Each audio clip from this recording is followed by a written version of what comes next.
ദൈവനാമം മഹത്വപ്പെടുമാറാകട്ടെ. പ്രിയമുള്ളവരെ, സഹോദരങ്ങളെ, സ്നേഹിതരെ, നിങ്ങൾക്ക് ഒരു നല്ല ദിവസം ആശംസിച്ചുകൊണ്ട് നമ്മളുടെ വേദ പഠനത്തിൻ്റെ അടുത്ത ഭാഗത്തിലേക്ക് നമുക്ക് കടക്കാം എന്ന് ഞാൻ വിചാരിക്കുന്നു. എല്ലാവർക്കും ഒരു നല്ല ദിവസം ഒരിക്കൽ കൂടെ ആശംസിക്കുകയാണ്. ദൈവത്തിൻ്റെ വചനം പഠിക്കുവാൻ തക്കവണ്ണം, അല്ലെങ്കിൽ മനുഷ്യനെ കുറിച്ചുള്ള ദൈവിക നിർണയം എന്താണെന്ന് മനസ്സിലാക്കുവാനും അത് പഠിക്കുവാനും തക്കവണ്ണം ഓരോരുത്തരുടെയും ഹൃദയങ്ങളെ ദൈവം തുറക്കട്ടെ, അവരുടെ കണ്ണുകളെയും ചെവികളെയും ദൈവം തുറക്കട്ടെ എന്ന് ഞാൻ ആത്മാർത്ഥമായി പ്രാർത്ഥിക്കുകയും ആശംസിക്കുകയും ചെയ്യുന്നു. പ്രിയമുള്ളവരെ, കഴിഞ്ഞ ദിവസം നാം ചിന്തിച്ചത്, 2 ദിവസവും ചിന്തിച്ചിട്ടുള്ളത് മനുഷ്യന് വേണ്ടി ദൈവം ഒരുക്കുന്ന രക്ഷയെക്കുറിച്ചാണ്. അല്ലെങ്കിൽ ദൈവം ഇല്ല എന്ന് മനുഷ്യർ വിശ്വസിക്കുവാൻ പ്രേരകമായിരിക്കുന്ന ചില സാഹചര്യങ്ങൾ ഈ ലോകത്ത് നടമാടുന്നു. എന്നാൽ അതെന്തുകൊണ്ടാണ്? യഥാർത്ഥമായും മനുഷ്യനെക്കുറിച്ച്, ഈ ഭൂമിയെക്കുറിച്ചുള്ള ദൈവത്തിൻ്റെ നിർണയം മനസ്സിലാക്കാത്തത് കൊണ്ടാണ് എന്ന് ഞാൻ പറഞ്ഞത്. അത് മനസ്സിലാക്കണമെങ്കിൽ ആ ദൈവിക നിർണയം യഥാവിധി മനസ്സിലാക്കുവാൻ മരണത്തെക്കുറിച്ചുള്ള മനുഷ്യൻ്റെ ഒരു ശരിയായ ഒരു കാഴ്ചപ്പാട് മനുഷ്യനുണ്ടാകണം. അതുകൊണ്ടാണ് ഞാൻ ആദ്യമേ ആ വിഷയത്തിലേക്ക് പ്രവേശിച്ചത്. കഴിഞ്ഞ ദിവസം പറഞ്ഞു നിർത്തിയത്, സകല മനുഷ്യനും രക്ഷ പ്രാപിപ്പാൻ ദൈവം ഒരു മാർഗം ഒരുക്കുന്നു. അത് കർത്താവായ യേശു ക്രിസ്തുവിൻ്റെ യാഗം വഴിയാണ്, മരണം വഴിയാണ്. അവൻ കാൽവറിയിലെ ക്രൂശിൽ മരിച്ചത് ഒരു മറുവിലെ യാഗമായിട്ടാണ്. നാം എല്ലാം മരിക്കുന്നു, നമ്മുടെ മരണം പോലെ അല്ല, അതൊരു മറുവില എന്ന് പറഞ്ഞാൽ ഒരു തുല്യവില. മറ്റൊരു ജീവന്, മനുഷ്യന്റെ ജീവന് തുല്യമായ ഒരു ജീവൻ ആണ് ക്രിസ്തുവിൻ്റെ ജീവനായി ദൈവത്തിന് അവൻ സമർപ്പിക്കുന്നത്. അതാണ് നാം ചിന്തിച്ചത്. അതിൻ്റെ ഫലമായി തൻ്റെ മരണത്തിൽ കൂടെ അവൻ നേടിയ ആ വലിയ പ്രയോജനം, അത് മനുഷ്യവർഗത്തിന് ലഭ്യമാകുവാൻ ദൈവം ഉദ്ദേശിക്കുന്ന ഒരു കാലമുണ്ട്.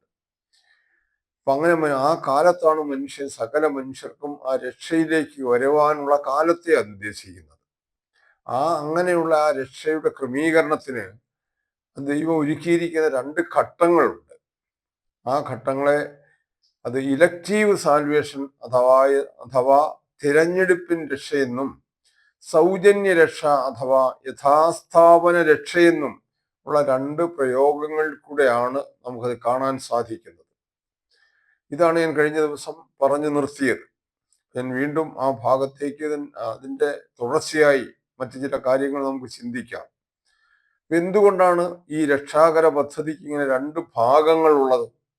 നമുക്കറിയാം, ഏതൊരു ഈ ലോകം നടത്തുന്ന പല രക്ഷാകര പദ്ധതികൾക്കും, ഇപ്പം ഒരു അടുത്തിടെ നമുക്കുണ്ടായ വലിയൊരു ദുരന്തമുണ്ട്, വയനാട്ടിലുണ്ടായ വലിയൊരു ദുരന്തം, ചൂരൽമലയിൽ. അപ്പൊ അങ്ങനെ ആ ദുരന്തത്തിൽപ്പെട്ടവരെ രക്ഷിക്കാൻ വേണ്ടി ദൈവം, ഈ ഗവൺമെന്റ് എന്ത് ചെയ്തു? അവരുടെ രക്ഷാപ്രവർത്തനങ്ങൾക്ക് വേണ്ടി ഇതിനു മുമ്പ് തന്നെ ഒരു പ്രത്യേക വിഭാഗം, NDR എന്ന് പറയുന്ന ഒരു വിഭാഗത്തെ ഇവിടെ ഗവൺമെന്റ് പരിശീലിപ്പിച്ച് അതിന് യോഗ്യരാക്കി നിർത്തിയിട്ടുണ്ട്. ഏത് ദുരന്ത സാഹചര്യങ്ങളിലും അവിടെ സഹായം എത്തിക്കുവാൻ, ആ ദുരന്ത ബാധിതരെ രക്ഷിക്കുവാൻ തക്കവണ്ണം പ്രാപ്തയുള്ള, അതിന് സഹായകമായിരിക്കുന്ന രീതിയിൽ പരിശീലനം നേടിയിട്ടുള്ള ഒരു വിഭാഗമുണ്ട്. അപ്പൊ ഇത് രക്ഷാകര പദ്ധതിയുടെ ഒരു ഭാഗമാണ്.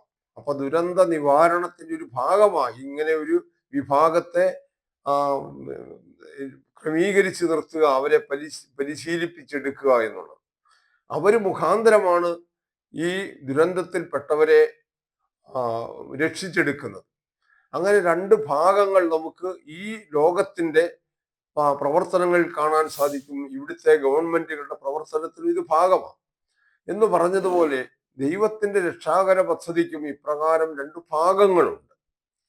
ഇനി മറ്റൊന്ന്, ഈ 2 ഭാഗങ്ങൾ വഴി ഈ രക്ഷാകര പദ്ധതി പൂർത്തിയാകണമെങ്കിൽ അതിന് ഒരു അധികാരം ആവശ്യം. അതും നമ്മൾ ഈ ലോകത്തിലേക്ക് നോക്കിയാൽ നമുക്കറിയാം, ഇവിടെ അധികാരത്തിൽ വരുന്ന വിവിധ രാഷ്ട്രീയ പ്രസ്ഥാനങ്ങളുണ്ട്, രാഷ്ട്രീയ പാർട്ടികളുണ്ട്. ഇപ്പൊ ഇവിടെ നമുക്ക് കേരളത്തിലാണെങ്കിൽ LDF എന്നും UDF എന്നും പറയുന്ന രണ്ട് ഘടകങ്ങളുണ്ട്. മറ്റൊന്നും BJP ആണ്.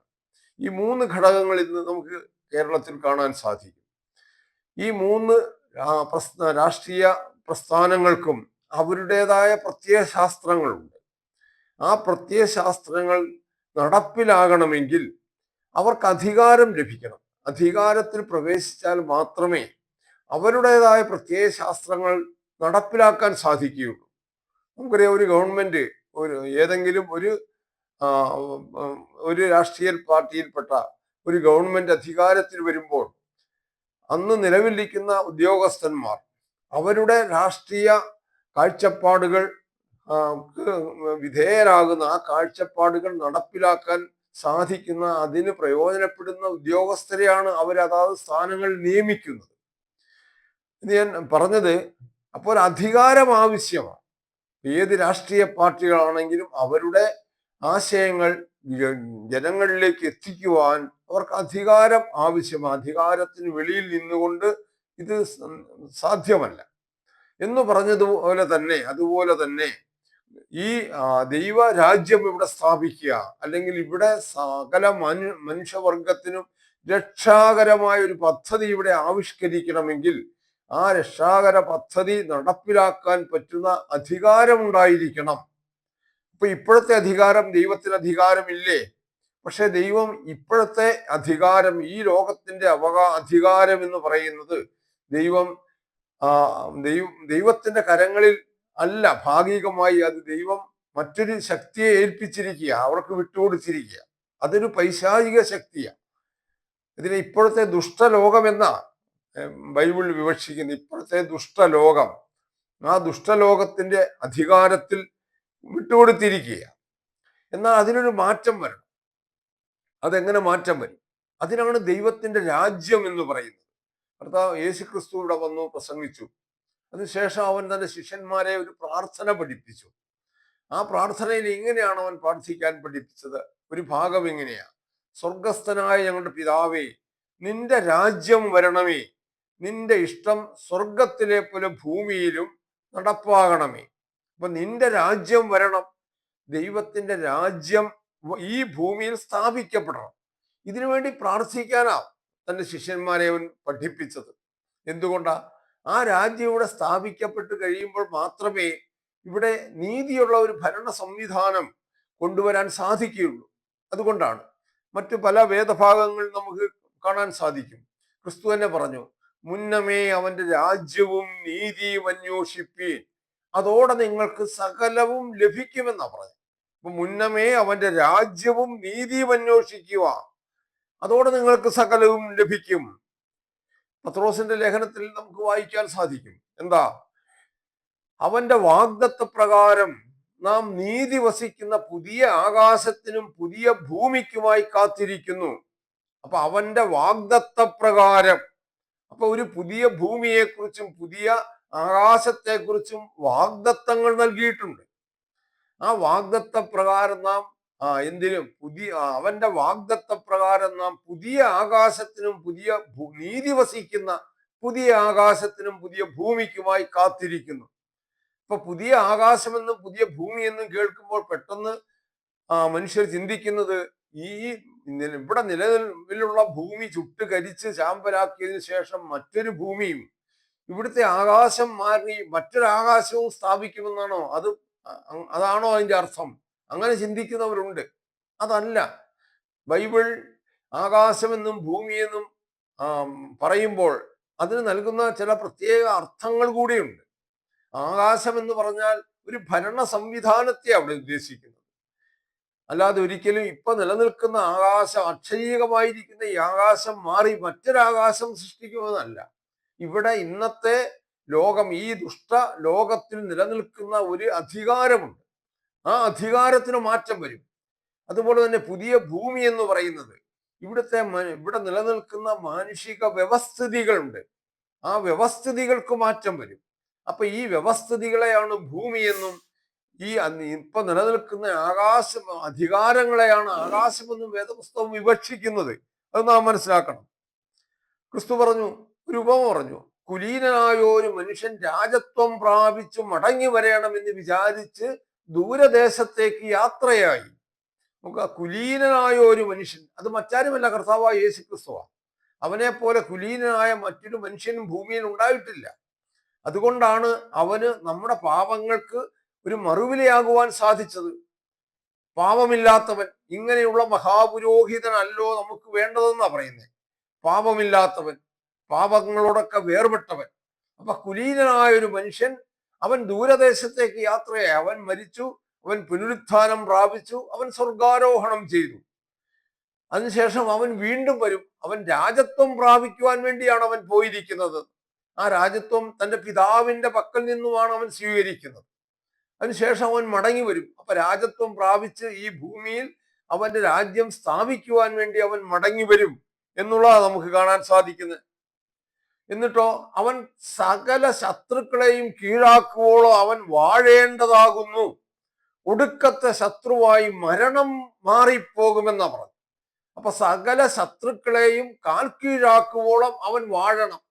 ഇന്ന് നമുക്കറിയാം, നമ്മുടെ മനുഷ്യ ജീവിതത്തിന്, സന്തോഷകരമായിരിക്കുന്ന മനുഷ്യ ജീവിതത്തിന് വിഘാതമായി നിൽക്കുന്ന നിരവധി അനുഭവങ്ങൾ, നിരവധി സാഹചര്യങ്ങളുണ്ട്. അങ്ങനെയുള്ള എല്ലാ സാഹചര്യങ്ങളെയും, അതൊക്കെ ശത്രുക്കളാണ്. നമ്മുടെ സന്തോഷകരമായ സമാധാനപൂർണമായിരിക്കുന്ന ജീവിതത്തിന് തടസ്സം നിൽക്കുന്ന എല്ലാ സാഹചര്യങ്ങളെയും കീഴടക്കണം. മനുഷ്യന്റെ സ്വഭാവം, അതിനെല്ലാം പൂർണ്ണമായ മാറ്റങ്ങൾ വരണം. ക്രിസ്തു പറഞ്ഞു, നിന്നെ പോലെ നിന്റെ ശത്രുവിനെ സ്നേഹിക്കണം. ഇന്ന് ആർക്ക് സാധിക്കും? അപ്പൊ ശത്രുവിനെ നിന്നെ പോലെ സ്നേഹിക്കുവാൻ തക്കവണ്ണം നമ്മുടെ മനസ്സിനെ നാം പാകപ്പെടുത്തിയെടുക്കുമ്പോൾ എടുക്കണം. അപ്പൊ അങ്ങനെ സകല ശത്രുക്കളെയും കീഴടക്കുവോളം അവൻ വാഴണം. ഒടുക്കത്തെ ശത്രുവായി മരണം മാറിപ്പോകും. ഇതിനെ ഞാൻ പറഞ്ഞത്, മരണം നമ്മുടെ ബന്ധുവല്ല, മരണം നമ്മുടെ ശത്രുവാണ്. അത് നൽകിയ പിശാച് നമ്മുടെ ഏറ്റവും വലിയ ശത്രുവാണ്. അതാണ് നാം മനസ്സിലാക്കേണ്ടത്. ഈ സ്ഥാനത്താണ് നമ്മുടെ മതങ്ങളെല്ലാം നമ്മെ പഠിപ്പിക്കുന്നത്, മരണം വഴി നാം മറ്റൊരു അനുഗ്രഹീത ലോകത്തേക്ക് കടക്കുകയാണെന്ന്. എത്ര വേദവിരുദ്ധമാണ് നാം ചിന്തിച്ചു നോക്കുക. വെളിപാട് പുസ്തകത്തിലേക്ക് നാം വരുമ്പോ ഇങ്ങനെയാ കാണുന്നത്, ഇനി മരണമുണ്ടാകയില്ല, ദുഃഖവും മുറവിളിയും ഉണ്ടാകയില്ല, എല്ലാ കണ്ണിൽ നിന്നും അവൻ കണ്ണുനീർ തുടച്ചു മാറ്റും. ഇനി മരണമുണ്ടാകയില്ല, ദുഃഖവും മുറവിളിയും ഉണ്ടാകയില്ല, എല്ലാ കണ്ണിൽ നിന്നും അവൻ കണ്ണുനീർ തുടച്ചു മാറ്റും. ഇങ്ങനെ ഒരു കാലം സമാഗതമാകുമ്പോൾ നമ്മൾ ആലോചിക്കുക, ഇത് തികച്ചും ദൈവം ഇവിടെ നിവൃത്തിയാക്കാൻ പോകുന്ന ചില പദ്ധതികളാണ്. നാം ഇവിടെ ഓണം ആഘോഷിക്കും. എന്താ ഓണത്തിൽ നാം ചെയ്യുന്നത്? ഇവിടെ ഒരു മഹാബലി എന്ന് പറയുന്ന ഒരു ചക്രവർത്തി ഈ കേരളത്തിൽ വാണിരുന്നു, കേരളം ഭരിച്ചിരുന്നു. നീതിനിഷ്ഠനായ, ധർമ്മിഷ്ഠനായ ഒരു ചക്രവർത്തി, ഒരു രാജാവായിരുന്നു. അന്നത്തെ ആ ജനങ്ങളുടെ അനുഭവങ്ങൾ, അവരുടെ സന്തോഷകരമായ ജീവിതം, ഇതൊക്കെ നമുക്ക് അനുസ്മരിക്കാൻ ഓരോ ഓണക്കാലത്തും നാം അനുസ്മരിക്കുന്നതാണ്. അപ്പൊ അങ്ങനെ ഒരു വസ്തുത നടപ്പാകാൻ ബുദ്ധിമുട്ടുള്ള കാര്യമല്ല, നടപ്പാകും. അപ്പൊ ആ മഹാബലിയുടെ മടങ്ങിവരവ് അത് വർഷത്തിൽ ഒരിക്കലാണെന്നാ നാം വിശ്വസിക്കുന്നത്. എന്നാൽ ഇതാ കർത്താവായ യേശു ക്രിസ്തു വീണ്ടും വരുന്നു. എന്തിനു വേണ്ടിയാ? ഇവിടെ മഹാബലി ഓണക്കാലത്ത് ആ ദിവസങ്ങളിൽ ഇവിടെ ഉള്ളപ്പോൾ മനുഷ്യരെല്ലാവരും സന്തോഷമുള്ളവരായി, ഒരു മനസ്സുള്ളവരായി ജീവിക്കുന്ന ഒരു സാഹചര്യം നമുക്കിവിടെ കാണാൻ സാധിക്കും. എങ്കിൽ ദൈവത്തിന്റെ രാജ്യത്തിൽ, അല്ലെങ്കിൽ ഈ ലോകത്തിന്റെ നിയന്താവായിരിക്കുന്ന യഹോവയുടെ കരങ്ങളിൽ ഈ ലോകം എത്ര ഐശ്വര്യപൂർണമായി തീരും. ഇത് നടപ്പാകുന്ന കാര്യമാണോ എന്ന് പലരും സംശയിക്കും. അപ്പൊ അതിന് ഞാൻ ബൈബിളിൽ നിന്ന് തന്നെ നിങ്ങൾക്ക് ഒരു പ്രവചന നിവർത്തി നിങ്ങളുടെ മുമ്പിൽ ഇന്ന് വിശദീകരിക്കാൻ ആഗ്രഹിക്കുകയാണ്. വേദപുസ്തകം അല്ലെങ്കിൽ ബൈബിൾ എന്നുള്ളത് അത് തികച്ചും ദൈവാത്മനിശ്വസ്തമായ ഒരു ഗ്രന്ഥമാണ് എന്നുള്ളത് നമുക്ക് അനേക തെളിവുകളിൽ കൂടെ നിങ്ങളുടെ മുമ്പിൽ അത് സ്ഥാപിക്കാൻ സാധിക്കും. വേദപുസ്തകം ഇന്നേക്ക് ഏതാണ്ട് 3500 വർഷങ്ങൾക്ക് മുമ്പ് എഴുതപ്പെട്ട ഒരു ഗ്രന്ഥമാണ്. ആ ഗ്രന്ഥത്തിലെ പല കാര്യങ്ങളും, ഇതിൽ മുഖ്യഭാഗം പ്രവചനങ്ങൾ, ഭാവിയിൽ സംഭവിക്കാനിരിക്കുന്ന കാര്യങ്ങൾ. അങ്ങനെയുള്ള പ്രവചനങ്ങൾ നമ്മുടെ കൺമുമ്പിൽ നിന്ന് നിറവേറി കാണുമ്പോൾ നാം മനസ്സിലാക്കുക, ഇത് എങ്ങനെ എഴുതാൻ സാധിച്ചു, ഇത്ര കാലങ്ങൾക്ക് മുൻപ് ഇന്ന് നടപ്പിലാകുന്ന ഈ ലോകത്തിൽ നടപ്പാകുന്ന ചില കാര്യങ്ങൾ, അനേക കാര്യങ്ങളും ഇങ്ങനെ നൂറ്റാണ്ടുകൾക്ക് മുമ്പ് എഴുതി വെക്കാൻ എങ്ങനെ സാധിച്ചു? അപ്പൊ അത് ത്രികാലജ്ഞനായിരിക്കുന്ന ഒരു ഒരു ശക്തിയാണ് ഈ ഗ്രന്ഥത്തിന്റെ പിന്നിലുള്ളത്. അല്ലെങ്കിൽ ഭാവിയിൽ എന്ത് സംഭവിക്കുമെന്നത് അറിയാവുന്ന ഒരു വ്യക്തിയാണ് അത് എഴുതിച്ചിരിക്കുന്നത് എന്നുള്ളതാണ്. അതുകൊണ്ടാണ് ദൈവവചനം, അത് ദൈവാത്മനിശ്വസ്തമാണ് വേദപുസ്തകം എന്ന് നാം വിശ്വസിക്കുന്നത്. അത് നിങ്ങളുടെ മുമ്പിൽ ഇന്ന് അത് സ്ഥാപിക്കുവാൻ വേണ്ടി ഒരു പ്രവചന ഭാഗം, അത് അല്പ സമയം നിങ്ങളോട് ഞാൻ വിശദീകരിക്കാൻ ആഗ്രഹിക്കുന്നു. അത് മറ്റൊന്നുമല്ല, ദാനിയേൽ പ്രവചനം എന്ന് പറഞ്ഞിട്ടൊരു പുസ്തകം വേദപുസ്തകത്തിലുണ്ട്. ഈ ദാനിയേൽ പ്രവചനം എഴുതപ്പെടുന്നത് ക്രിസ്തുവിനും ഏതാണ്ട് 600 വർഷങ്ങൾക്ക് മുൻപാണ്. നാം മനസ്സിലാക്കുക, അന്ന് ഇസ്രയേൽ ജാതി, അത് ആ ജാതി ഒരു ബാബിലോന്യ പ്രവാസം എന്ന് പറയും. നെബൂഖദ്നേസർ എന്ന് പറയുന്ന ഒരു രാജാവിന്റെ കീഴിൽ ആ രാജാവ് ഇസ്രയേൽ ജനത്തെ ആക്രമിച്ച് കീഴ്പ്പെടുത്തി ബാബിലോണിലേക്ക് അടിമകളായി കൊണ്ടുപോവുകയാണ്. അവർ 70 വർഷക്കാലമാണ് അവിടെ അവർ അടിമകളായി കഴിഞ്ഞത്. അത് BC 606 ഇത് സംഭവിക്കുന്നത്. BC 606 മുതൽ BC 536 വരെയുള്ള കാലഘട്ടത്തിൽ ഈ ഇസ്രയേൽ ജനം ബാബിലോന്യ പ്രവാസത്തിലായിരുന്നു. അതിനെ അവരുടെ ബാബിലോന്യ പ്രവാസ കാലം എന്നാ പറയുന്നത്. ഇത് 70 വർഷം ആയിരിക്കുമെന്ന് ബൈബിൾ വളരെ വ്യക്തമായി അതിനു മുമ്പ് തന്നെ പറഞ്ഞിട്ടുണ്ട്. ഞാൻ ഇപ്പോൾ ആ ഭാഗത്തെ അതിന്റെ തെളിവിലേക്ക് പ്രവേശിക്കുന്നില്ല. ഇത് ബൈബിളിന്റെ ദൈവാത്മനിശ്വസ്തത എന്നുള്ള ഒരു വിഷയം നിങ്ങളുമായി പങ്കിടുമ്പോൾ ഞാൻ അതിലേക്ക് വരാം. അപ്പൊ ഞാൻ പറയുന്നത്, അങ്ങനെ ആ കാലഘട്ടത്തിൽ, അതായത് ക്രിസ്തുവിനും ഏതാണ്ട് 600 വർഷങ്ങൾക്ക് മുൻപ്, അന്ന് ബാബിലോൺ ഭരിച്ചിരുന്നത് നെബൂഖദ്നേസർ എന്ന് പറയുന്ന ഒരു രാജാവാണ്. ഈ രാജാവ് ഒരു സ്വപ്നം കണ്ടു. ആ സ്വപ്നം എന്താണെന്ന് അതുകൊണ്ട് ഞാൻ പറയുന്നത്. ആ സ്വപ്നം ഒരു വലിയൊരു ബിംബം, ലോഹ നിർമ്മിതമായിരിക്കുന്ന വലിയൊരു ബിംബം, അതാണ് ദാനിയേൽ ഈ നെബൂഖദ്നേസർ രാജാവ് കാണുന്ന സ്വപ്നം. ആ ലോഹ നിർമ്മിതമായിരിക്കുന്ന ബിംബത്തിന്റെ ഭാഗങ്ങൾ വ്യത്യസ്തങ്ങളായ ലോഹങ്ങൾ കൊണ്ട് നിർമ്മിച്ചിട്ടുള്ളതാണ്. അതിന്റെ തല തങ്കം കൊണ്ടാണ്, സ്വർണം കൊണ്ട് നിർമ്മിച്ചിരിക്കുന്ന തല. അതിന്റെ നെഞ്ചും ഇരു കൈകളും വെള്ളി കൊണ്ട് നിർമ്മിച്ചിരിക്കുന്നതാണ്. അതിന്റെ വയർഭാഗം, തുടയും വയറും നിർമ്മിച്ചിരിക്കുന്നത് താമ്രം കൊണ്ടാണ്. അതിന്റെ കാല് നിർമ്മിച്ചിരിക്കുന്നത് ഇരുമ്പ് കൊണ്ടാണ്. കാൽപാദം ഇരുമ്പും കളിമണ്ണും ചേർന്നാണ്. എന്നിട്ട് ഈ ബിംബം ഇങ്ങനെ നിൽക്കുമ്പോൾ ഈ രാജാവ് കാണുകയാണ് ഒരു ചെറിയ കല്ല്. ആ കല്ല് കൈ തൊടാതെ, മനുഷ്യരാരും എറിയുന്നതല്ല, കൈ തൊടാതെയാണ്, എവിടെ നിന്നോ ഒരു കൈ തൊടാതെ ആകാശത്ത് നിന്നും ഒരു കല്ല് പാഞ്ഞു വരികയാണ്. അത് വളരെ ചെറിയൊരു കല്ല. അത് വന്നിട്ട് അടിക്കുന്നത് ഈ ബിംബത്തിന്റെ കാൽപാദത്തിലാണ് അടിക്കുന്നത്. അപ്പോൾ ആ കല്ലിന്റെ വന്ന് പതിക്കുന്ന ആ ശക്തിയിൽ ഈ ബിംബം ഒന്നാകെ പൊടിഞ്ഞ് തരിപ്പണമായി, അത് കാറ്റിൽ അത് പൊടി പടലമായി അത് മാറുകയാണ്. അത് എവിടെ പോയി എന്നറിയില്ല. അതിനുശേഷം ഈ അടിച്ച കല്ലുണ്ടല്ലോ, ചെറിയൊരു കല്ല്, ആ കല്ല് വളരാൻ തുടങ്ങി. ഈ പറഞ്ഞ രീതിയിൽ നമ്മുടെ വാമനൻ വളർന്നതുപോലെയാണ്. അവൻ വാമനൻ വളർന്ന് ആകാശം മുട്ടുന്ന ഒരു ആളായി മാറിയതുപോലെ ഈ കല്ല് വളരാൻ തുടങ്ങി. എന്നിട്ടോ ഈ കല്ല് ഒരു മഹാപർവ്വതമായി വളർന്നു. അത് ഭൂമിയിലെങ്ങും നിറഞ്ഞു. ഇതാണ് ആ സ്വപ്നം. അതിനെക്കുറിച്ചും ഒത്തിരി കാര്യങ്ങൾ വിശദീകരിക്കാനുണ്ട്. അത് നിൽക്കട്ടെ. അപ്പൊ ഇത് ഞാൻ പറയുന്നത് എന്താണ്? ഇത് നിങ്ങളോട് കാണിക്കുന്നത്, ഇത് ലോകത്തിൽ ഒന്നിനു പിറകെ ഒന്നായി വരാനിരിക്കുന്ന രാജ്യങ്ങളെ, അധികാരങ്ങളെയാണ് ഇത് കാണിക്കുന്നത് എന്നാണ് അതിന്റെ അർത്ഥം. ഈ രാജാവിന് വിശദീകരിച്ചു കൊടുത്ത ദാനിയേൽ എന്ന് പറയുന്ന ഒരു ദൈവപുത്രൻ അല്ലെങ്കിൽ ദൈവദാസൻ പറഞ്ഞത്. അവനൊരു യഹൂദനാണ്, അവൻ ഇസ്രയേൽകാരനാണ്.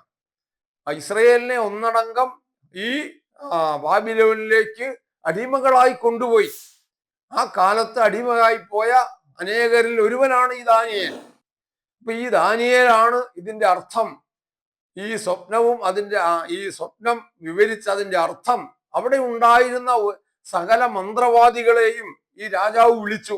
ഞാനിങ്ങനെ ഒരു സ്വപ്നം കണ്ടു, ഈ സ്വപ്നം ഞാൻ മറന്നുപോയി എന്ന. അപ്പൊ നിങ്ങൾ എന്നോട് സകല മന്ത്രവാദികളും അവിടെ രാജസന്നിധിയിൽ ആഗതരായി. അവരോട് പറഞ്ഞു, ഞാൻ ഇങ്ങനെ ഒരു സ്വപ്നം കണ്ടു, പക്ഷെ ഞാനൊരു സ്വപ്നം കണ്ടു, ആ സ്വപ്നം ഞാൻ മറന്നുപോയി. നിങ്ങൾ എന്ത് ചെയ്യണം? നിങ്ങൾ ആ സ്വപ്നം എന്താണെന്ന് എന്നോട് പറയണം, അതിനുശേഷം അതിന്റെ അർത്ഥവും പറയണം. ഇതാണ് രാജാവ് പറഞ്ഞത്. അപ്പൊ അവിടെയുള്ള ഒരു മന്ത്രവാദികൾക്കും ഇത് സാധിച്ചില്ല. അവർ അങ്ങനെ ചെയ്തില്ല എങ്കിൽ അവരെ കൊന്നുകളയും. അത് രാജകൽപ്പനയാണ്. അങ്ങനെയുള്ള ഒരു സാഹചര്യത്തിലാണ് ഈ ദാനിയേൽ ഈ രാജസന്നിധിയിൽ ആനയിക്കപ്പെടുന്നത്. ദാനിയേൽ വന്നപ്പോൾ പറഞ്ഞു, എൻ്റെ കഴിവ് കൊണ്ടല്ല, എൻ്റെ സ്വർഗസ്ഥനായ ദൈവം എനിക്കിത് വെളിപ്പെടുത്തി തരുമെന്ന് ഞാൻ വിശ്വസിക്കുന്നു. അങ്ങനെ ദാനിയേലിന് ഈ രാജാവ് കണ്ട സ്വപ്നം വെളിപ്പെട്ട് കിട്ടി. അതിനുശേഷം രാജാവ് രാജാവ് പറഞ്ഞു, ഇതിന്റെ അർത്ഥം കൂടി നീ എനിക്ക് വിശദീകരിക്കണം. കാരണം ഈ സ്വപ്നം എന്നതാണെന്ന് പറയാൻ സാധിക്കുന്ന ഒരുവനാണെങ്കിൽ തീർച്ചയായും അവൻ പറയുന്ന അർത്ഥത്തിനും അർത്ഥമുണ്ട് എന്ന് രാജാവിന് വിശ്വസിക്കാം. ഇല്ലാതെ സാധാരണ മന്ത്രവാദികൾ, നമ്മുടെ കൈനോട്ടക്കാർ പറയുന്നത് പോലെ നിനക്ക് നാളെ സംഭവിക്കും, നിനക്ക് നിന്റെ കൈ കണ്ടിട്ട് നിന്റെ മുഖം കണ്ടിട്ട് ഇങ്ങനെയൊക്കെ ഉണ്ട്, നിനക്കൊരു ശത്രുവുണ്ട്, നിനക്കൊരു സമ്പത്ത് വരും, ഇതൊക്കെ ഇങ്ങനെ പറയാൻ പറ്റും. അതിനകത്ത് എന്തുമാത്രം വാസ്തവമുണ്ട്, വസ്തുതയുണ്ട്, യാഥാർത്ഥ്യമുണ്ട് എന്നുള്ളത് മനസ്സിലാക്കാൻ പറ്റൂല. എന്നാൽ ഈ അർത്ഥവും ഈ സ്വപ്നം വിവരിക്കാൻ സാധിച്ചാൽ അവനൊരു പ്രത്യേകമായിരിക്കുന്ന കഴിവുണ്ട് എന്നുള്ളത് ഈ രാജാവിന് മനസ്സിലാകും. അതുകൊണ്ട് ആ സ്വപ്നവും അതിന്റെ അർത്ഥവും വിവരിക്കുക. ഞാൻ പറയുന്നത്, ഈ ദാനിയേൽ പറഞ്ഞു, ഈ ലോകങ്ങൾ കാണിക്കുന്നത്, ഈ ലോകത്ത് വരാനിരിക്കുന്ന ഒന്നിന് പിറകെ ഒന്നായി വരാനിരിക്കുന്ന അധികാരങ്ങളെയാ, രാജ്യങ്ങളെയാ കാണിക്കുന്നത്. പ്രിയമുള്ളവരെ, നിങ്ങൾ ലോക ചരിത്രത്തിലേക്ക് നിങ്ങളൊന്ന് നോക്കണം. BC 606 മുതൽ BC 536 വരെ ഈ ലോകത്തിൽ അവിടെ ഉണ്ടായ ഭരണം ആരുടേതായിരുന്നു? അത് ബാബേൽ സാമ്രാജ്യമല്ലേ, ബാബിലോന്യ സാമ്രാജ്യം ഭരിച്ചു എന്ന് നമുക്ക് ലോക ചരിത്രത്തിൽ കാണാൻ സാധിക്കും. അപ്പൊ ഈ തങ്കം കൊണ്ടുള്ള തല കാണിക്കുന്നത് ബാബേൽ രാജാവിനെയാണ്, അങ്ങയെ തന്നെയാണ് എന്ന് ദാനിയേൽ പറഞ്ഞു. അടുത്തത് ഭാഗം വെള്ളി കൊണ്ടുള്ള കൈകളും ഇരു കൈകളും നെഞ്ച് ഭാഗവും, അത് രാജാവിന് ശേഷം വരാനിരിക്കുന്ന മറ്റൊരു രാജ്യത്തെ കാണിക്കുന്നത്. നിങ്ങൾ ലോക ചരിത്രത്തിലേക്ക് നോക്ക്. ഈ ബാബേൽ സാമ്രാജ്യത്തിന് ശേഷം ഇവിടെ ഭൂമിയിൽ അധികാരത്തിൽ വന്ന രാജ്യം മേദ്യ പാർസ്യ എന്ന് പറയുന്ന രണ്ട് രാജ്യങ്ങൾ ചേർന്നിട്ട് കോരസ് അഥവാ സൈറസ് എന്ന് പറയുന്ന ഒരു രാജാവിന്റെ കീഴിൽ, പേർഷ്യൻ രാജാവിന്റെ കീഴിൽ ഈ രണ്ട് രാജ്യങ്ങൾ ചേർന്നുള്ള അധികാരമാണ് പിന്നീട് ലോകത്തിൽ വന്നത്. അവർ ഈ ബാബിലോന്യ സാമ്രാജ്യത്തെ കീഴടക്കി. അതിനുശേഷം ലോകത്തിന്റെ അധികാരത്തിൽ അവർ പ്രവേശിച്ചു. അപ്പൊ ഇത് രണ്ടാമത്തെ രാജ്യമാണ്. ഇനി മൂന്നാമത്തെ രാജ്യം എന്ന് പറയുന്നത് അതിന് പിന്നാലെ വന്ന, അത് താമ്രം കൊണ്ടുള്ള ഭാഗമാ. അത് വയറും തുടകളുമാ കാണിക്കുന്നത്. താമ്രം കൊണ്ട് എന്ന് പറഞ്ഞാൽ ചെമ്പ് കൊണ്ട്. അപ്പൊ നിങ്ങൾ ലോക ചരിത്രത്തിലേക്ക് വീണ്ടും ഒന്ന് കണ്ണോടിക്ക്. ഇവിടെ അധികാരത്തിൽ വന്ന രാജ്യം ഏതാണ്? യവന സാമ്രാജ്യം അഥവാ ഗ്രീക്ക് സാമ്രാജ്യം. ഇത് വളരെ സ്പഷ്ടമല്ലേ? ഇത് വളരെ കൃത്യമായി ഈ ദാനിയേൽ പ്രവചനത്തിൽ മറ്റുള്ള അധ്യായങ്ങളിൽ ആ രാജ്യത്തിന് സംഭവിച്ച വീഴ്ചകളും പോരായ്മകളും എല്ലാം വളരെ കൃത്യമായി പറയുന്നുണ്ട്. അതിലേക്ക് പിന്നീട് ഞാൻ വരാം. അപ്പൊ അന്ന് അധികാരത്തിലെത്തിയ യവന സാമ്രാജ്യം അഥവാ ഗ്രീക്ക് സാമ്രാജ്യം, നിങ്ങൾക്ക് ചരിത്രം പഠിക്കുന്നവർ കേട്ടിട്ടുണ്ട്, അലക്സാണ്ടർ ദ ഗ്രേറ്റ് 33 വയസ്സിനുള്ളിൽ ഈ ലോകത്തെ മുഴുവൻ കീഴടക്കിയ, ഇനി എനിക്ക് കീഴടക്കുവാൻ രാജ്യങ്ങളില്ല എന്ന് വിലപിച്ച ഒരു ചക്രവർത്തി. കേവലം 33-ാമത്തെ വയസ്സിൽ ഈ ലോകത്തോട് വിട പറഞ്ഞവനാ. വിട പറയുമ്പോൾ ആ ചക്രവർത്തി പറഞ്ഞു, എൻ്റെ ശവമഞ്ചം ചുമന്നുകൊണ്ട് പോകുമ്പോൾ എൻ്റെ ആ ശവമഞ്ചത്തിന് വെളിയിലേക്ക് എൻ്റെ ഇരു കൈകളും ഇട്ടിരിക്കണം. എൻ്റെ ശവമഞ്ചം കാണുവാൻ വരുന്ന ജനങ്ങളെല്ലാം കാണണം, എൻ്റെ ഇരു കൈകളും അവർ കാണണം. ഇത് ശൂന്യമാ, ഈ കൈകളിൽ ഒന്നുമില്ല. അപ്പൊ ഞാൻ വെട്ടിപ്പിടിച്ച ഒന്നും ഞാൻ കൊണ്ടുപോകുന്നില്ല. വലിയൊരു ജീവിത പാഠമാണ് പ്രിയമുള്ളവരെ. നമ്മൾ ഈ ലോകത്തിൽ എന്തെല്ലാം വെട്ടിപ്പിടിക്കാൻ ശ്രമിക്കുന്നു, നമ്മുടെ ലോകത്തിലെ എല്ലാ ബന്ധങ്ങളും നാം വിച്ഛേദിച്ചുകൊണ്ട് കേവലം ലോകത്തിലെ അധികാരങ്ങൾക്ക് വേണ്ടി, സമ്പത്തുകൾക്ക് വേണ്ടി നമ്മളെല്ലാ മനുഷ്യത്വത്തെയും ബലി കഴിക്കുന്നവരാ നാം. പക്ഷെ നാം അങ്ങനെ സമ്പാദിക്കുന്ന ഒരു സമ്പത്തും നമുക്ക് പൂർണ്ണമായും അനുഭവിക്കാൻ സാധിക്കയില്ല. യേശു ചോദിച്ചു, ഇന്ന് രാത്രി നിന്റെ ജീവൻ നിന്നോട് ചോദിച്ചാൽ നീ ഉണ്ടാക്കി വെച്ചതെല്ലാം എവിടെ, ആർ അനുഭവിക്കുമെന്നാണ് ക്രിസ്തു ചോദിച്ചത്. ക്രിസ്തുവിന്റെ അടുക്കൽ ഒരു വ്യക്തി വന്നു, പറഞ്ഞു, ഞാൻ എൻ്റെ കളപ്പുരകൾ, എൻ്റെ കൃഷിയെല്ലാം 10 മടങ്ങായി ഈ വർഷം വിളവ് നൽകുന്നു, വളരെയധികം അത് വിളവ് വർദ്ധിച്ചിരിക്കുന്നു. ഞാൻ എന്ത് ചെയ്യും? എൻ്റെ കളപ്പുരകളൊക്കെ പൊളിച്ച് പുതിയതായി ഒന്ന് പണിയും, ഇതെല്ലാം സംഭരിച്ചു വെക്കാൻ. അപ്പൊ ദീർഘകാലത്തേക്ക് കഴിയുവാനുള്ള വക എനിക്ക് ഈ വർഷം ഉണ്ടായിട്ടുണ്ട്, ഞാൻ തിന്നുകുടിച്ച് ആനന്ദിക്കുമെന്നാ യേശുവിന്റെ അടുക്കൽ വന്ന് പറഞ്ഞത്. അപ്പൊ യേശു ചോദിച്ചു, മൂഢാ, ഇന്ന് രാത്രി നിന്റെ ജീവൻ നിന്നോട് ചോദിച്ചാൽ നീ ഉണ്ടാക്കിയതൊക്കെ ആരനുഭവിക്കും? പ്രിയമുള്ളവരെ, നമുക്ക് ഓരോരുത്തർക്കും ചിന്തിക്കാനുള്ള വലിയ ഒരു ചോദ്യമാ ക്രിസ്തു ചോദിച്ചത്. ഇന്ന് രാത്രി, ഈ നിമിഷം നമ്മുടെ ജീവൻ നമ്മിൽ നിന്നും വിട്ടുപോയാൽ, നാം ഇവിടെ ഉണ്ടാക്കിയതൊക്കെ നാം അക്രമത്തിൽ കൂടെ, അനീതിയിൽ കൂടെ, അധർമ്മങ്ങളിൽ കൂടെ നാം ഉണ്ടാക്കിയതൊന്നും നമ്മുടെ കൂടെ പോരുകയില്ല. നമ്മുടെ ആ ശവക്കുഴിയുടെ സമീപത്ത് വരെ മാത്രമേ നമ്മുടെ ബന്ധുമിത്രാദികൾ ഉണ്ടാകുകയുള്ളൂ. ആ ശവക്കുഴിയിൽ നമ്മോടൊപ്പം കിടക്കാൻ ഒരു ബന്ധുവും ഉണ്ടാകുകയില്ല, ഒരു മക്കളും ഒരു ഭാര്യയും ഒരു ഭർത്താവും ഉണ്ടാകുകയില്ല. അപ്പൊ നാം ഉണ്ടാക്കിയതെല്ലാം അവിടെ തീരും. ഞാൻ വീണ്ടും ഈ വിഷയത്തിലേക്ക് വരികയാണ്. എന്താ ഇപ്പൊ മൂന്നാമത്തെ രാജ്യം യവന സാമ്രാജ്യം അഥവാ ഗ്രീക്ക് സാമ്രാജ്യം. ഇത് ചരിത്രത്തിൽ രേഖപ്പെടുത്തിയിരിക്കുന്ന വസ്തുതയല്ലേ? ഇതെങ്ങനെ, ഇത് ദാനിയേലിന് ഇതെങ്ങനെ വെളിപ്പെട്ടു? നമ്മൾ ചിന്തിക്കുക. അതിനുശേഷം നമുക്കറിയാം, BC 33 ഇവിടെ ഈ യവന സാമ്രാജ്യത്തെയും കീഴടക്കിക്കൊണ്ട് ഇവിടെ അധികാരത്തിൽ വന്ന ഒരു സാമ്രാജ്യമുണ്ട്, റോമൻ സാമ്രാജ്യം എന്ന. അത് ഇരുമ്പ് പല്ലുകൊണ്ടല്ല, ഇരുമ്പ് കൊണ്ടാണ് അതിനെ കാലാണ് ആ സാമ്രാജ്യത്തെ പ്രതിനിധീകരിക്കുന്നത്. ആ കാല് നിർമ്മിച്ചിരുന്ന ഇരുമ്പ് കൊണ്ടാണ്. നമുക്കറിയാം, എല്ലാ ലോഹങ്ങളിലും ഏറ്റവും കടുപ്പമേറിയ ലോഹമാണ് ഇരുമ്പ്. റോമാ സാമ്രാജ്യത്തിന്റെ അധികാരത്തിന്റെ സ്വഭാവം അത് തന്നെയായിരുന്നു. അങ്ങനെയുള്ള സർവാധിപതിയായിരിക്കുന്ന ഒരു സാമ്രാജ്യം ഇവിടെ അധികാരത്തിലെത്തി, റോമാ സാമ്രാജ്യം. ആ റോമാ സാമ്രാജ്യത്തിന് പിന്നാലെ നമുക്കറിയാം, ഇരുമ്പും കളിമണ്ണും ചേർന്ന എന്ന് പറഞ്ഞാൽ ഇന്ന് നാം കാണുന്ന സംവിധാനങ്ങൾ. ഈ ചരിത്രത്തിലേക്ക് നാം നോക്കിയാൽ അറിയാം, ദശഭാഷാ രാഷ്ട്രങ്ങൾ എന്ന് പറഞ്ഞിട്ട് യൂറോപ്യൻ രാജ്യങ്ങളിൽ രൂപപ്പെട്ട രാജ്യങ്ങളുണ്ട്. ഇവയെല്ലാം ചേർന്നാണ് ഇന്ന് അധികാരം നിൽക്കുന്നത്, ഇന്ന് ലോകത്തെ ഭരിക്കുന്നത്. ദശഭാഷാ രാഷ്ട്രങ്ങളുടെ ഒരു സ്വഭാവത്തിലാണ്, ഒരു അധികാരമാണെന്ന് നിലനിൽക്കുന്നത്. അപ്പൊ ഞാൻ പറഞ്ഞത്, അതിന്റെ പിന്നാലെയാണ് ഒരു ചെറിയ കല്ല് വരുന്നത്. ഈ ചെറിയ കല്ല് അടിക്കുന്നത് കാൽപാദത്തിലാ, കളിമണ്ണ്. അപ്പൊ തകർക്കാൻ ഏറ്റവും എളുപ്പമുള്ളത് മണ്ണിനെയാ, കളിമണ്ണിനെ. അപ്പൊ ഇതിനെ അടിച്ച് ഈ ലോകത്തിൽ ആകെ നിറഞ്ഞു നിൽക്കുന്ന ഒരു മഹാപർവ്വതമായി ഈ കല്ല് വളർന്നു. അത് ദൈവത്തിന്റെ രാജ്യത്തെയാ കാണിക്കുന്നത്. അപ്പൊ ദൈവരാജ്യത്തെ ഒരു കടുകുമണിയോടാണ് സ്വാദ്യം ഉപയോഗിച്ചത്. അപ്പൊ നോക്കുക, അതിന്റെ പ്രാരംഭം എങ്ങനെയായിരിക്കുമെന്ന്. അതിന്റെ പൂർണ്ണമായ ഒരു അധികാരത്തിന്റെ സ്വഭാവത്തിലല്ല അത് ആരംഭിക്കുന്നത്. അത് വളരെ ചെറിയ ഒരു അവസ്ഥയിലാണ്. ക്രിസ്തു പറഞ്ഞു, ദൈവരാജ്യം സമീപിച്ചിരിക്കാൻ മാനസാന്തരപ്പെടുവിൻ. അപ്പൊ ക്രിസ്തുവിന്റെ ഒന്നാമത്തെ വരവെങ്കിൽ ദൈവരാജ്യം സമീപിച്ചിരിക്കുന്നു, നിങ്ങൾ മാനസാന്തരപ്പെടാനാ പറഞ്ഞത്. ആ ദൈവരാജ്യത്തിൽ പങ്കാളികളാകുവാൻ, അവകാശികളാകുവാൻ നിങ്ങൾക്ക് ആദ്യം വേണ്ടത് മാനസാന്തരമാണ്.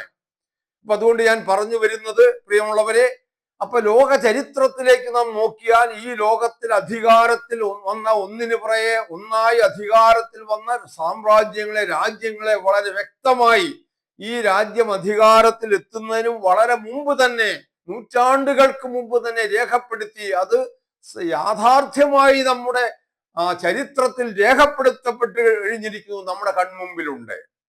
എങ്കിൽ ഇത് സത്യമാണെങ്കിൽ, ഇത് പിന്നെ ഇത്രയും കാര്യങ്ങൾ യാഥാർത്ഥ്യമായി എങ്കിൽ അതിന് പിന്നാലെ പറഞ്ഞിരിക്കുന്ന കാര്യങ്ങളും യാഥാർത്ഥ്യമാകും എന്നുള്ള കാര്യത്തിൽ നമുക്ക് സംശയത്തിന് ലവലേശം അവകാശമില്ല പ്രിയമുള്ളവരെ. അപ്പൊ നിങ്ങളുടെ ആ വിശ്വാസം അരക്കിട്ട് ഉറപ്പിക്കാൻ വേണ്ടി ഞാനിത് പറയുന്നത്. അപ്പൊ ലോക ചരിത്രത്തിന്റെ ബന്ധത്തിലാണ് ഞാനിത് പറഞ്ഞത്. അതുകൊണ്ട് ദൈവം അവന്റെ രാജ്യം കൂടെ സ്ഥാപിക്കും. അത് രക്ഷാകര പദ്ധതി നടപ്പിലാക്കാൻ വേണ്ടിയാണ്, അതിനുള്ള ഒരു സ്ഥാപിക്കും എന്നുള്ളതിന്റെ ഒരു തെളിവാണ് ഞാൻ ഈ പറഞ്ഞ പ്രവചന ഭാഗം എന്ന് ലോക ചരിത്രത്തിൽ നിറവേറി കാണുന്നത്. അതുകൊണ്ട് ഇതിനോടനുബന്ധമായി ബാക്കി ഭാഗങ്ങൾ നമുക്ക്, അല്ലെങ്കിൽ ഈ രക്ഷാകര പദ്ധതി, തിരഞ്ഞെടുപ്പിൻ രക്ഷയും സൗജന്യ രക്ഷയും എന്താണ് എന്ന് നമുക്ക് അടുത്ത ദിവസം നമുക്ക് ചിന്തിക്കാം. അതുകൊണ്ട് ഒരിക്കൽ കൂടെ നിങ്ങളുടെ മുൻപിൽ ഈ ഒരു വിഷയം ഞാൻ അവതരിപ്പിച്ചുകൊണ്ട് നിങ്ങളുടെ എല്ലാവരുടെയും സഹകരണവും സ്നേഹവും പ്രതീക്ഷിച്ചുകൊണ്ട് പ്രാർത്ഥനാപൂർവം എൻ്റെ ഇന്നത്തെ ഈ വാക്കുകൾ ഞാനിവിടെ ഉപസംഹരിക്കുന്നു പ്രിയമുള്ളവരെ.